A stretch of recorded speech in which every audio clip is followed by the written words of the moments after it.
Hey, it's Tim. Today we got a, I believe it's the '07 Nissan Quest 3.5. This Nissan 3.5, all these Muranos, Rogues, all these about the same thing.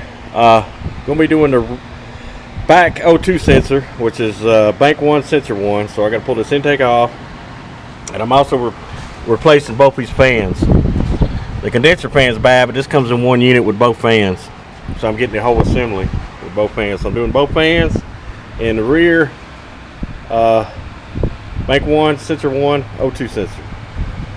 So you want to take this cowl off, get this intake off so you can get back there. First thing you want to do is take your wipers off. You take this off right here, little plug. You'll take those off. And looks like this one's, the clips are already off of them, which usually you have clips on it to go around right here. I don't know, I guess somebody's had this off. Yeah, look. Yeah, somebody's had that off. So anyway, you got that and you unbolt it underneath. You'll see it once you get, but you got to pull the wipers off to get there. So we'll do that in just a second. Okay, you're going to take your wiper assembly off. Take your whole wiper assembly is 3 bolts. Then go around, take all your 10mm bolts off with this bracket that's underneath that. You should just pull out, of course, unplug it, your wiper, and then you'll come around here and you'll get better access. And then of course I'm going to take the top, take this off, and I'm going to take the breather off and a few other things, and I'll show you just 1 second. Okay, people, I'm not going to sugarcoat it. If you've been through this, you know what I'm fixing to say. The only way to get that back one out without really taking everything and the heat shield, everything off, you gotta get that valve cover off and get back here, and you're gonna have to cut it. Cut the end of it like that, and then you knock you a 7/8 on there as hard as you can, and then spray it with some WD-40. And then I got my propane torch and heated it up all the way for about 3-4 minutes, and it finally came out. But I'm gonna tell you right now, it was a bitch. So I'm gonna tell you, get ready for it. If you're gonna use a regular O2 socket, it's not gonna work. It's just gonna strip. They're not gonna get enough bite. It's just too tight. See, I got that one in there with that. It won't even come off the socket now. I had to bang it out, but that was the only way I could get it out. So I'll be putting a new one on, and like I said, you have to pull the intake off, pull the valve cover off, and to get it back there. Intake's pretty self-explanatory, 4 bolts. Take your EGR. What I did is, you got bolts going into the intake right here. I just took a 5/16 and undid the bolt, the studs I mean, and that way you can just pull the intake off without taking this whole hose off. And you got 2 coolant lines going to the throttle body, one here, one right here. And watch out, because I'm gonna have to go get a hose for this car. This thing right here, your PCV hoses on the side here, they're real brittle. This one just disintegrated in my hand, so I'm gonna have to go get another hose. But anyway, that's another thing. I got the O2 out, and it was not fun. And this is a code, a 420 code, that every single, and I mean every single 3.5 I've ever worked on has. And it's always that bank 1, sensor 1, 420, and it's always that sensor. And it's a bitch every single time to get it off. But you're not gonna, unless it's got low mileage, and then it won't have the light on anyway. You're gonna have to do what I did. But anyway, I'm gonna start putting things back together here in just a little bit.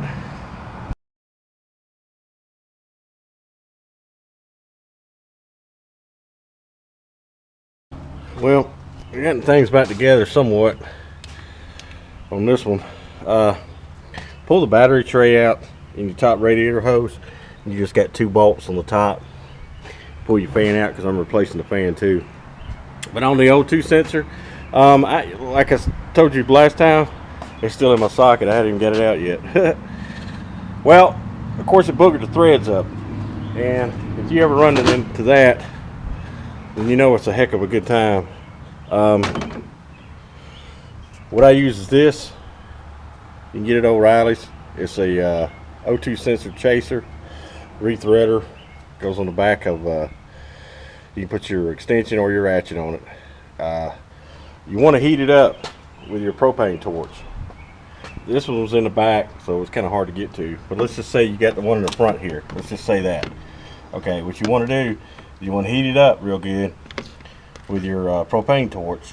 And after you heat it up, when it's still red hot, set this in there, push down hard on it.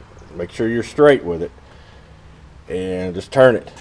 And you'll turn it about, maybe it'll be hard to turn, but keep turning it. But don't turn it too much where it goes further than the O2.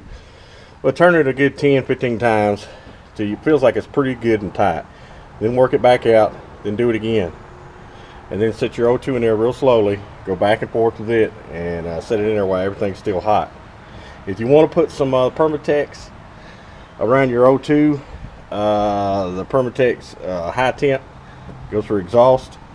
You can maybe seal up a little bit better, but I don't know if that helps out or not. Some people do it, some people don't. I didn't. Just make sure that it's tight. The O2 is tight in there. Like the threads might not be as strong as original, but they should be good enough. I mean, it's just an O2 sensor. It's not getting back pressure right, straight out of the exhaust ports. It's going around it, so it's just reading the exhaust, and it's just a small hole. So make sure it is tight. And that's what I had to do on this one. I had to use this one. It's a O2 chaser. So if you ever run into that where you have to pull one out and it looks like this when you pull it out, because this one you couldn't get out unless you heated it up and banged on you have to cut the wires off and everything right at the very end and bang on it. You get a 7/8 on there, and it'll take the threads with it sometimes when you heat it up. And it only seems to do it on these, on the 3.5 Nissans. And it's always this bank one, sensor one. And it's always the one that's the code. And it's always the one that I have to heat up and fix. It seems to always be that way. But I'm going to crank it up here in a little bit. I'm waiting on the fan to come from FedEx. And we'll put the fan in, because the condenser fan, this is a 1-unit fan. It's all 1 unit, runs together. Condenser fan was not working, so the head temperature on the condenser was getting high on the AC, and it wasn't cooling as well as it should have. So I'll be doing that next. We're going to clean the battery terminals up a little bit. I got the fan in. It's just, like I said, it just slides in here. You get 2 bolts right here, 10 millimeters, and it slides in the bottom. Make sure you plug it in, put your little plastic clips back on. No big deal. I'm gonna clean the battery up a little bit. Make sure you, the easiest way to do this fan is take this battery tray out. That's how I do it. It makes life a lot easier, because this fan you'll have to maneuver from the AC line, and also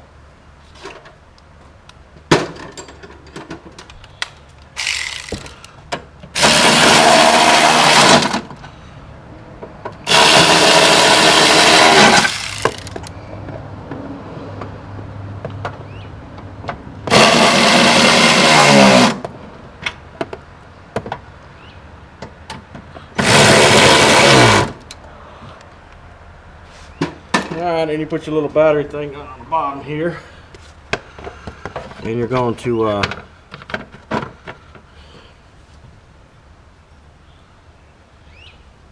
hook your battery hooks back up. Well, we got the check engine light off. Of course, it's got tire sensor light on, but don't they all? I think it's got a sensor bag, because they're all of them 35 pounds. Got the new fan.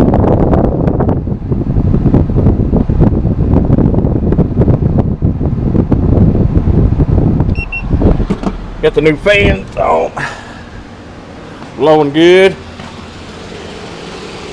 Got the new O2 in.